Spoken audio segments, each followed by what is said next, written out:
여러분, 우리 인생은 오랜 인내와 수많은 기다림의 연속이라고 해도 과언이 아닐 것입니다.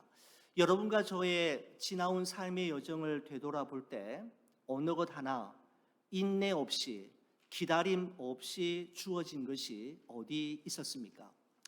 안도현 시인의 그날은 절대로 쉽게 오지 않는다라고 하는 시가 있습니다. 이런 내용입니다.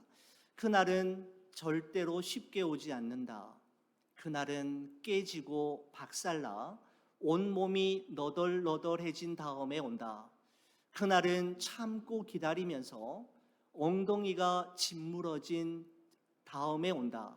그날은 그날을 고대하는 마음과 마음들이 뒤섞이고 걸러지고 나누어지고 침전되고 정리된 이후에 온다라고 하는 안도현 시인의 이 시가 제 마음에 오래 머물러 있습니다. 다른 사람들은 인생을 참 쉽게 편안하게 사는 것 같고, 다른 사람들은 기도해도 바로바로 응답받는 것 같은데 나는 그렇지 않은 경우처럼 느껴질 때가 많이 있지 않습니까? 나는 왜 이렇게 하는 것마다 잘 되는 것이 하나도 없고, 날마다 염려와 근심만 점점 더 쌓여져 가는지, 그리고 내가 드리는 기도에 대해서는 하나님께서 듣고는 계시는지, 왜 나의 기도는 언제나 더딘지. 여러분, 이와 같은 일들로 인해 우리의 마음은 꽃이 바람에 흔들리고 잎이 소낙비에 젖듯이 한없이 흔들리고 약해질 때가 우리의 삶의 여정 가운데 얼마나 많습니까? 언제까지 참아야 하고 얼마나 더 기다려야 하는지 한숨이 나올 때가 우리의 삶 속에 종종 있음을 발견하게 됩니다.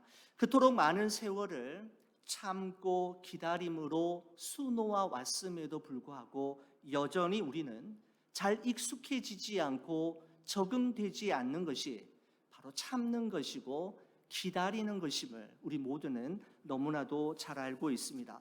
예수님의 친동생이자 초대 예루살렘 교회를 목회했던 야고보는 이제 야고보서의 대단원의 막을 내리면서 우리에게 또다시 길이 참으라 라고 하는 말씀으로 오늘 본문을 시작하고 있습니다. 자, 여러분, 오늘 본문의 말씀 7절의 말씀을 보시면 다음과 같은 말씀이 있습니다. 그러므로 형제들아, 주께서 강림하시기까지 길이 참으라 라고 말씀합니다.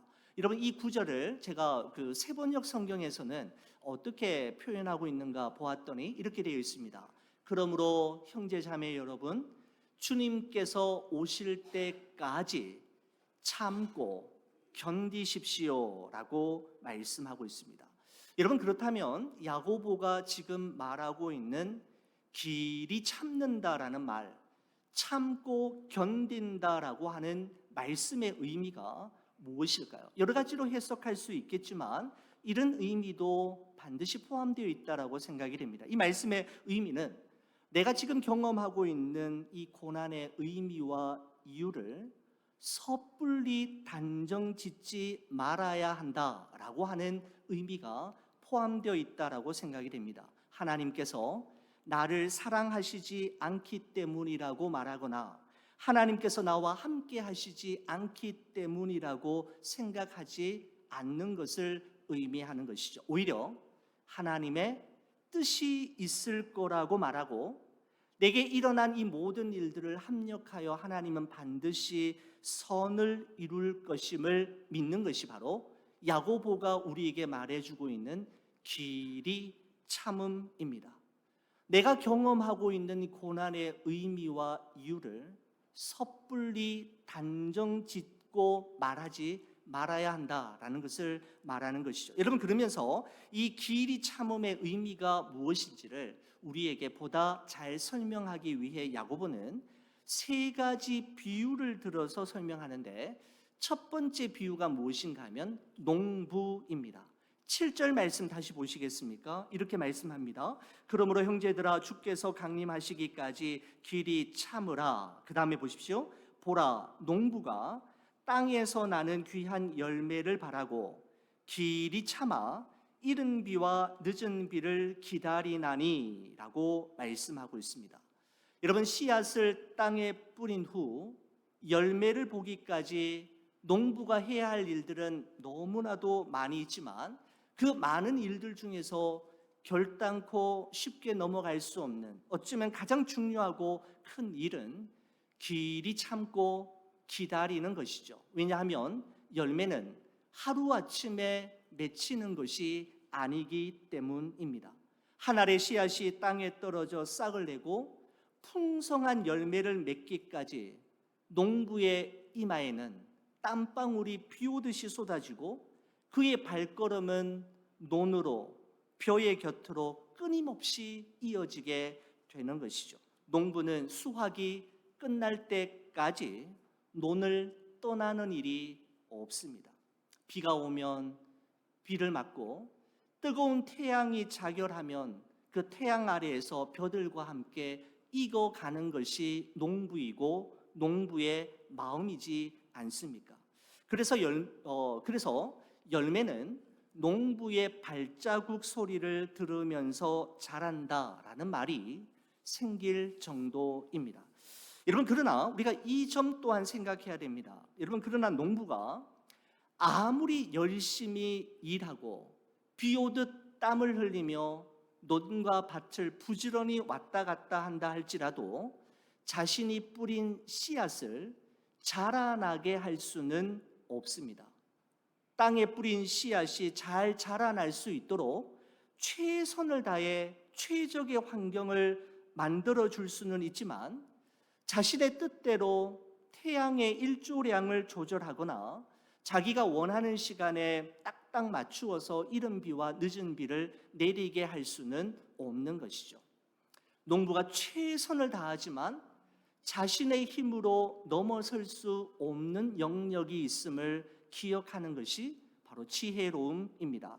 여러분, 7절 말씀에 기록된 이른 비라고 하는 것은 10월 중순에서 12월 중순까지 내리는 가을비를 의미하는데, 씨를 파종하기 전에 땅을 부드럽게 하고 뿌려진 씨앗에서 싹이 트는 그 싹을 내도록 돕는 역할을 하는 것이 바로 이른 비, 가을비입니다. 여러분, 늦은 비는 그 다음 해인 3, 4월에 내리는 봄비를 이야기하는데, 이 봄비는 알곡을 연글게 하고 알갱이가 꽉 찬 좋은 곡식이 되도록 하는데 결정적인 역할을 하는 것이 바로 늦은 비입니다.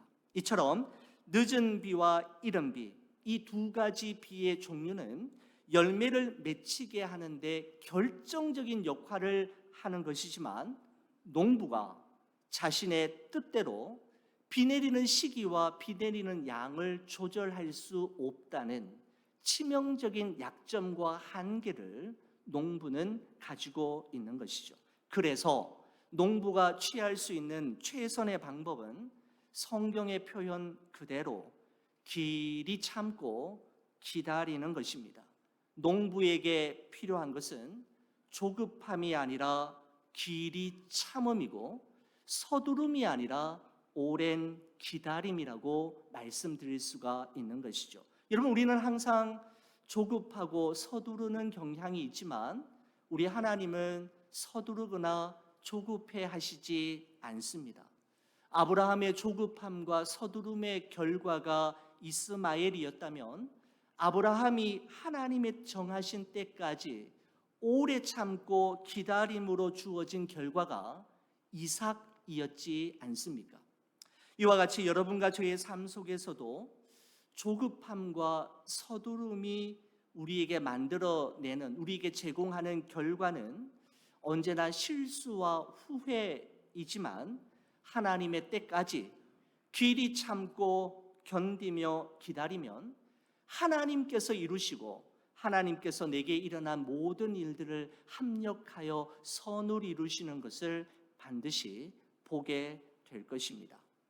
여러분, 이처럼 야고보는 농부를 비유로 들면서 길이 참음, 그리고 기다림이 무엇인가, 어떻게 기다려야 하는가에 대해서 말한 후에 8절과 9절에 이와 같이 이야기합니다. 너희도 길이 참고 마음을 굳건하게 하라. 주의 강림이 가까우니라. 형제들아 서로 원망하지 말라. 그리하여야 심판을 면하리라. 보라, 심판주가 문 밖에 서 계시니라 라고 말씀하고 있습니다. 여러분 거기 보시면 8절 마지막 부분에 보면 주의 강림이 가까우니라 라고 하는 표현과 9절 마지막 부분에 보시면 심판주가 문 밖에 서 계시느니라 라고 하는 표현을 보시게 됩니다. 여러분 이 표현을 세번역 성경에서는 어떻게 표현하고 있는가 보았더니 이렇게 되어 있습니다. 8절에 주의 강림이 가까우니라 라고 하는 이 말씀을 주님께서 오실 때가 가깝습니다 이렇게 표현하고 있고요. 9절에 심판주가 문 밖에 서 계시니라 라고 하는 부분을 심판하실 분께서 이미 문 앞에 서 계십니다 라고 말씀하고 있습니다. 주의 강림이 가깝습니다. 심판주가 문 밖에서 이미 서 계십니다라고 하는 이 말씀의 의미는 무엇인가 하면 이제 정말 다 되었습니다.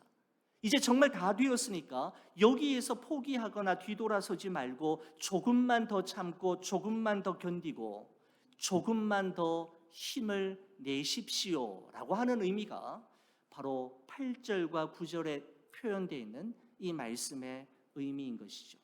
이제 다 되었습니다. 이제 다 끝나갑니다. 조금만 더 힘내십시오. 뒤돌아서서 포기하지 마시고 끝까지 가십시오 라고 하는 의미인 것이죠. 여러분 저에게 만약 20대의 젊은 시절이 다시 주어진다면 정말 하고 싶은 일들이 많이 있는데 꼭 하고 싶은 일은 마라톤입니다. 우리 인생은 마라톤이다라고 하는 말을 수없이 많이 들었음에도 불구하고 마라톤을 위해서 한번 준비해 보지도 또 뭐 도전도 해보지 못한 채 지금까지 온 것이 저에게는 좀 많이 아쉬움으로 남는 부분입니다. 언젠가 들었던 온라인 강연에서 당신은 왜 마라톤을 언제나 완주하십니까? 뭐 1등으로 들어오든 뭐 중간 등수로 들어오든 마지막으로 들어오든 간에 당신은 왜 마라톤을 하십니까? 마라톤을 하면 왜 완주하십니까? 라고 하는 사회자의 질문에 그 강연자로 나왔던 마라토너가 했던 말이 제 마음속에 새겨졌습니다. 그분이 이렇게 이야기했습니다. 길 끝에 답이 있다는 사실을 자신은 발견하고 있기 때문입니다 라고 이야기했습니다. 길 끝에 답이 있기 때문입니다.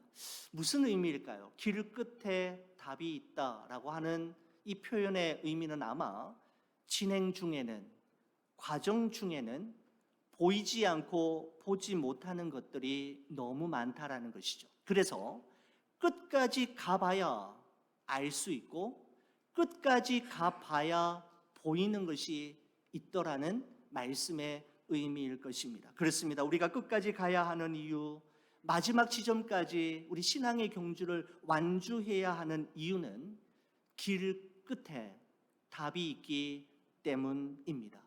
완주한 사람만이 대답할 자격이 있고 완주한 사람만이 대답할 말이 있는 것이죠. 강한 자가 끝까지 가는 것이 아니라 끝까지 가는 자가 강한 자라는 사실을 우리는 기억해야 합니다. 사랑하는 우리 교회 여러분, 주님 앞에 서시는 그날 그 순간 그때까지 그래도 가고 그럼에도 불구하고 끝까지 신앙의 경주를 완주하실 수 있기를 주의 이름으로 간절히 축원을 드립니다. 여러분, 야고보는 먼저 농부를 비유로 들면서 오랜 기다림과 참음의 의미가 무엇인지, 어떻게 참고 기다릴 수 있는지에 대해서 이야기한 후에 두 번째 비유로 선지자들을 예로 들어 설명하고 있습니다. 오늘 본문 10절의 말씀을 보시겠습니다. 형제들아, 주의 이름으로 말한 선지자들을 고난과 오래 참음의 본으로 삼으라 라고 말씀하고 있습니다.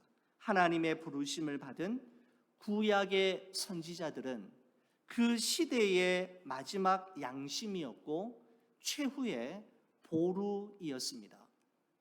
여러분, 구약의 선지자들이 많이 나오죠. 이사야, 예레미야, 에스겔, 다니엘, 호세아, 요엘, 아모스, 오바댜, 요나, 미가, 나훔, 하박국, 스바냐, 학개, 스가랴, 말라기를 비롯한 수많은 구약의 선지자들이 나오는데, 이 선지자들은 하나님께서 자신을 부르시고 하나님께서 자신을 보내신 그곳에서 왕과 백성들에게 주의 이름으로 말씀을 전하였습니다. 여호와의 말씀이 이러합니다.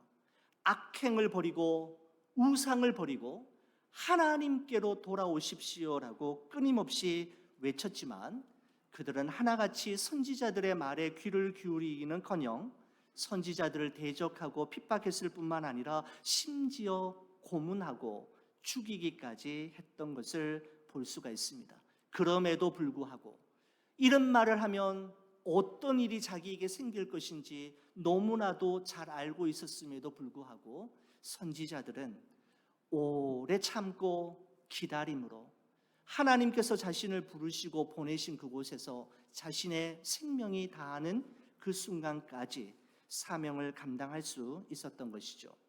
제가 최근에 여러 가지 책을 이렇게 보다가 한국 장로회 신학교에서 조직 신학을 가르치시는 송용원 교수님이 쓴 소명 들의 백합화를 보라라고 하는 아티클을 본 적이 있습니다. 이 아티클이 저에게 너무너무 이렇게 와닿아서 바로 캡처를 한 후에 제 일기장에 모아두었다가 여러분과 함께 나누게 되었습니다. 소명 들의 백합화를 보라라고 하는 부분의 일부분입니다. 이렇게 송용훈 교수님이 이야기하고 있습니다. 종교개혁가 잔 칼빈을 이야기합니다. 인간의 소명을 군대 초소, 라틴어로 스타티오에 비유했다. 온전히 완수하도록 정해진 기간에는 결코 그 자리를 떠나지 않는 것, 그것이 바로 소명이다. 이는 또한 라틴어 스타티오에는 역참이라는 뜻도 있다. 역참이란 말을 갈아타는 정거장을 의미하는데, 소명은 어느 한 역에서 다음 역까지 선로를 이탈하지 않고 충실히 달리는 것과 같다.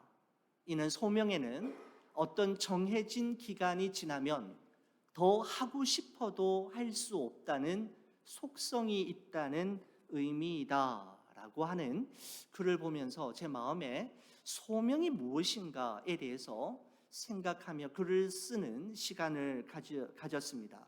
여러분, 선지자들이 왕과 백성들의 계속되는 반대와 핍박에도 불구하고 길이 참고 오래 기다리며 자신의 사명을 끝까지 완수하고 감당할 수 있었던 것은 그들에게 소명의식이 있었기 때문이죠. 하나님이 나를 부르셨다, 그리고 하나님이 나를 이곳에 보내셨다라고 하는 소명의식이 있었기 때문입니다. 사랑하는 우리 교우 여러분, 여러분과 저는 모두 하나님으로부터 소명을 받은 사람들입니다.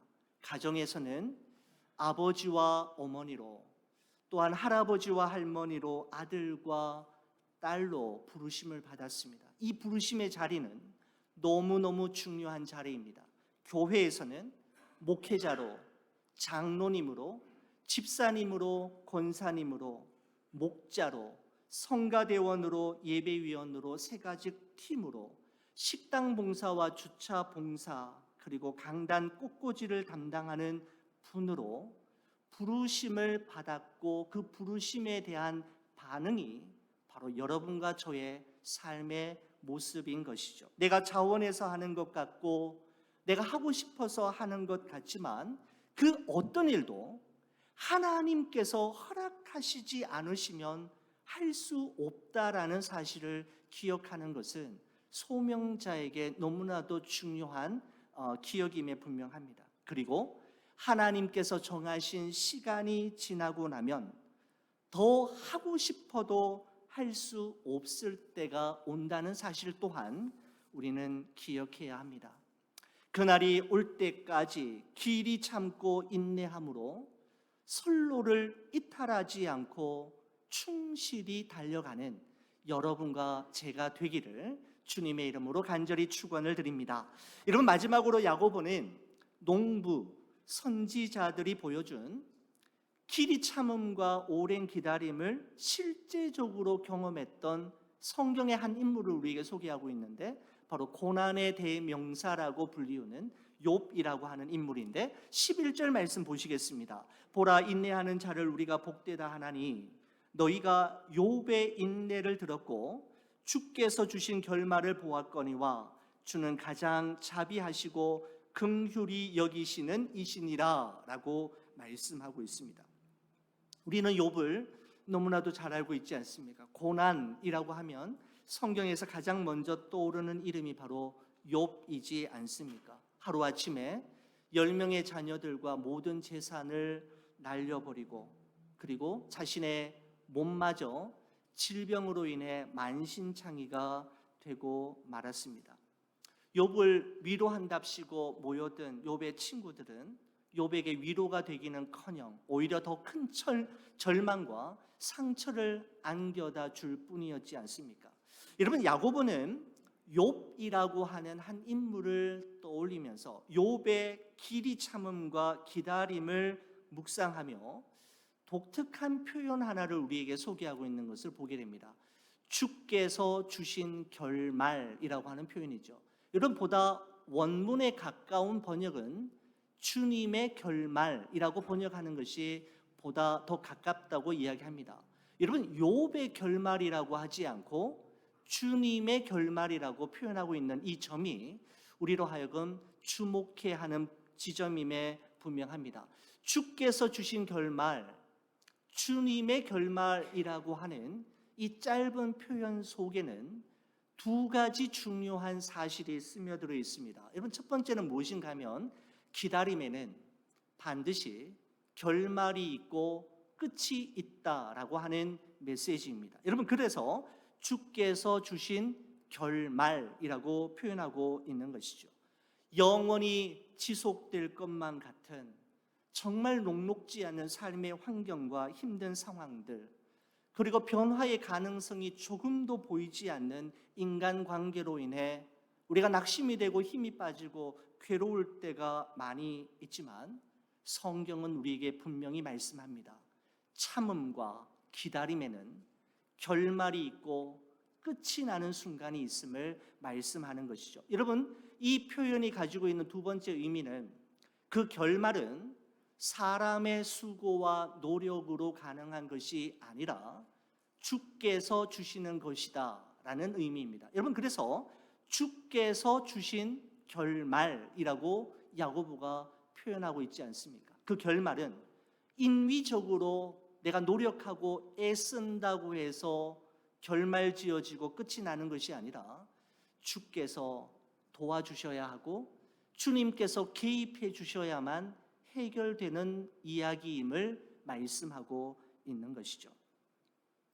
여러분, 우리가 말씀한 곳을 여러분 성경책으로 직접 한번 찾았으면 좋겠습니다. 로마서 8장 28절 말씀을 여러분 성경책으로 직접 한번 찾아봐 주시겠습니까? 로마서 8장 28절 말씀입니다. 로마서 8장 28절 말씀, 여러분 찾으셔서 저와 함께 같이 한번 읽었으면 좋겠습니다. 로마서 8장 28절, 여러분 준비되셨습니까? 저와 함께 같이 한번 읽어주시는 겁니다. 우리가 알거니와 하나님을 사랑하는 자 곧 그의 뜻대로 부르심을 입은 자들에게는 모든 것이 합력하여 선을 이루느니라. 아멘. 우리 모두가 좋아하는 말씀이지 않습니까? 저 또한 너무나 사랑하고 아끼는 말씀입니다. 여러분이 가지고 있는 성경책에 보시면 모든 것이 합력하여 선을 이루느니라 라고 하는 그 표현 앞에, 그 표현, 그 문장의 모든 것 앞에 번호가 하나 붙여져 있는 것을 확인하실 수 있을 겁니다. 여러분, 번호 있습니까? 번호 있습니까? 예, 제가 가지고 있는 성경책에는 1번이라고 1괄호 이렇게 붙어져 있는데, 그 페이지의 성경책 맨 아래쪽으로 내려가셔서 그 번호 1번에 대한 설명이 하나, 각주가 하나 붙어져 있는 것을 확인하게 되는데, 제가 가지고 있는 성경책에는 그 1번에 해당되는 부분을 이렇게 표현하고 있습니다.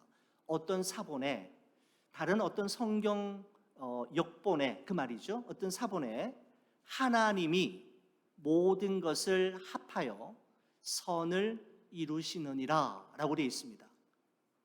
무엇인가 하면 목적어와 동사의 주체가 누구인지를 다른 성경 사본에서는 분명하게 기록하고 있다는 것이죠.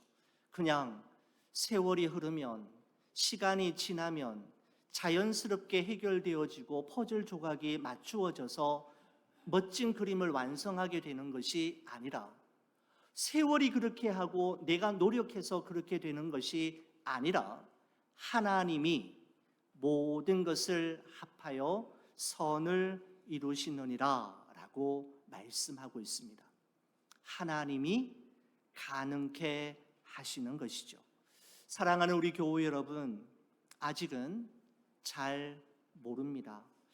무엇이 옳고 무엇이 그른지, 누가 맞고 누가 틀렸는지 모를 때가 너무 많습니다.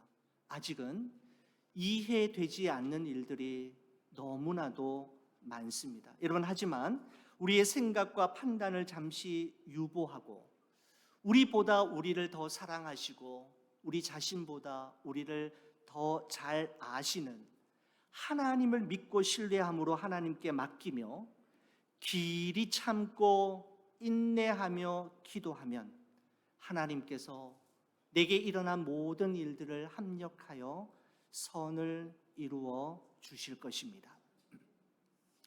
길이 참고 기다리라 라고 하는 이 표현을 계속 묵상하면서 떠오르는 이름이 있었습니다. 바로 예수 그리스도이십니다.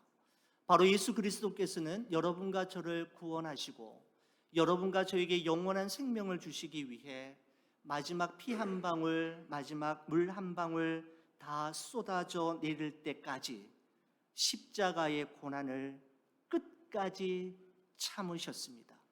그때까지 기다리셨고 지금도 그분께로 잃어버린 영혼들이 돌아오기를 기다리고 계시는 것이죠.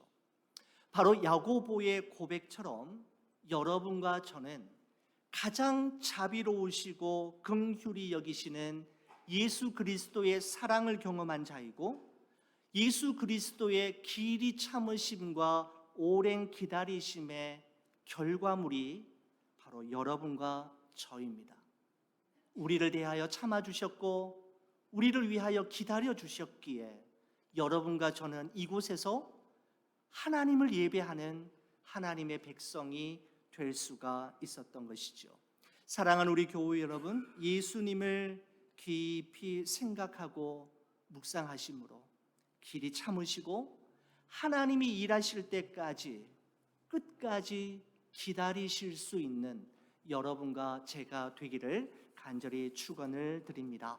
저와 함께 마지막 베드로 후서 3장의 말씀을 여러분과 함께 읽고 말씀을 마치도록 하겠습니다. 저와 함께 같이 읽어주시는 겁니다. 주의 약속은 어떤 이들이 더디다고 생각하는 것 같이 더딘 것이 아니라 오직 주께서는 너희를 대하여 오래 참으사 아무도 멸망하지 아니하고 다 회개하기에 이르기를 원하시노니라. 아멘. 기도하시겠습니다.